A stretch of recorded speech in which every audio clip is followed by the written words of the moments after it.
बचाकर आप अमीर नहीं बन सकते।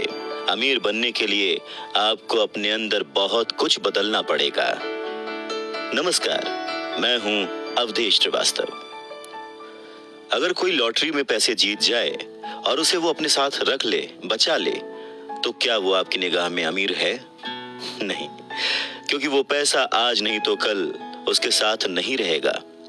अमीरी एक सोच है, एक जीवन शैली है, एक नजरिया है, और आपको हमेशा अमीर बने रहने के लिए अमीरों की तरह ही सोचना पड़ेगा, खुद को इम्प्रूव करना पड़ेगा। और इसी बात को रॉबर्ट टी कियोसाकी के रिच डैड एक कहानी के माध्यम से उन्हें समझाते हैं। वो कहते हैं कि जापानी लोग 3 ताकतों को मानते थे: तलवार की ताकत, रत्नों की ताकत और दर्पण की ताकत। तलवार हथियारों की ताकत का प्रतीक थी। अमेरिका ने हथियारों पर खरबों डॉलर खर्च कर दिए और इसी कारण वो आज विश्व में सबसे ताकतवर देश है। दूसरी ताकत रत्न यानी के पैसे की ताकत का प्रतीक। इस कहावत में कुछ तो सच्चाई होगी। ये स्वर्णिम नियम याद रखो, जिसके पास स्वर्ण है वही नियम बनाता है। तीसरा, दर्पण, शीशा, आत्मज्ञान का प्रतीक है। जापानी कहानियों के अनुसार ये आत्मज्ञान बाकी दोनों ताकतों से ऊपर है। गरीब और मध्यम वर्गीय लोग अक्सर ही धन की ताकत से नियंत्रित होते हैं। वो सुबह सुबह उठते हैं और नौकरी करने के लिए भागम भाग मचा देते हैं, बिना खुद से ये पूछे कि क्या ऐसा करना समझदारी है। पैसे की समझ न होने के कारण ज्यादातर लोग पैसे की डरावनी ताकत को ये इजाजत दे देते हैं कि वो उन्हें काबू में कर ले। पैसा उन्हें कंट्रोल करने लगता है। इस इश्यू को ठीक करने के लिए अगर वो दर्पण की ताकत का इस्तेमाल करते तो वो खुद से ये सवाल जरूर पूछते कि क्या ऐसा करना समझदारी है। बहुत बार हम अपनी अंदरूनी समझदारी पर भरोसा करने के बजाय भीड़ के साथ साथ चलने लगते हैं। कोई काम इसलिए करते हैं क्योंकि बाकी सब भी ऐसा कर रहे हैं। सवाल पूछने के बजाय हम नकल करने लगते हैं। अक्सर नासमझी के कारण वही दोहराने लगते हैं जो हमें सिखाया गया है। और इस तरह के विचार कि आपका घर आपका सबसे बड़ा एसेट है, आपका घर आपका सबसे बड़ा निवेश है, अगर आप ज्यादा कर्ज लेते हैं तो आपको टैक्स में ज्यादा छूट मिलेगी, अच्छी नौकरी, सुरक्षित नौकरी खोजो, गलतियां मत करो, वगैरह वगैरह। तो ऐसी चीजें हम भीड़ की बात सुनकर करने लग जाते हैं, खतरे नहीं उठाते।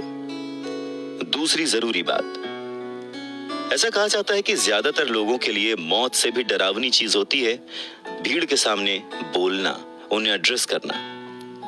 मनोवैज्ञानिक कहते हैं कि बहुत सारे लोग कॉमन स्टेज पर बोलने से इसलिए डरते हैं क्योंकि उन्हें यह डर होता है कि कहीं उनकी बुराई होगी, लोग उनके ऊपर हंसेंगे, वो अकेले रह जाएंगे, लोग उनसे दूर हो जाएंगे।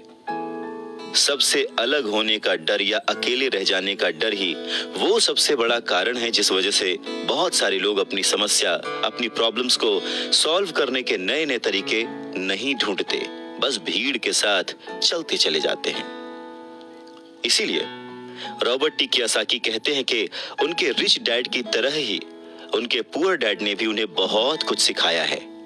और उनमें से एक जरूरी बात यह थी कि क्यों और किस तरह से जापानी लोग दर्पण की ताकत को, आईने की ताकत को सबसे ज्यादा इंपॉर्टेंस देते थे।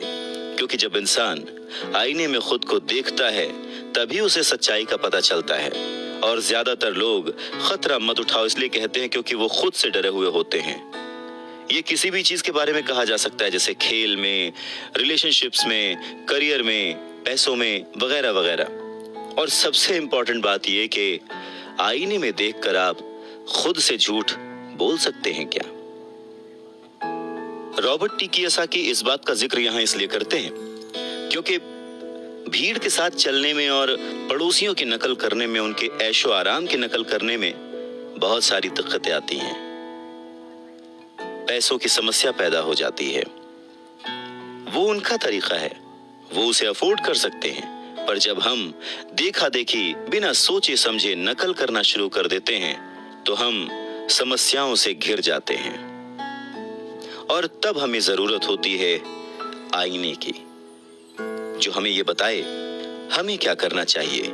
क्योंकि बेसिक रूल तो वही है, आप पैसे के गुलाम नहीं हैं। ऐसे काम करिए, ऐसे सोचिए, ऐसे बनिए कि पैसा आपका गुलाम हो, वो आपके लिए काम करे। जब भी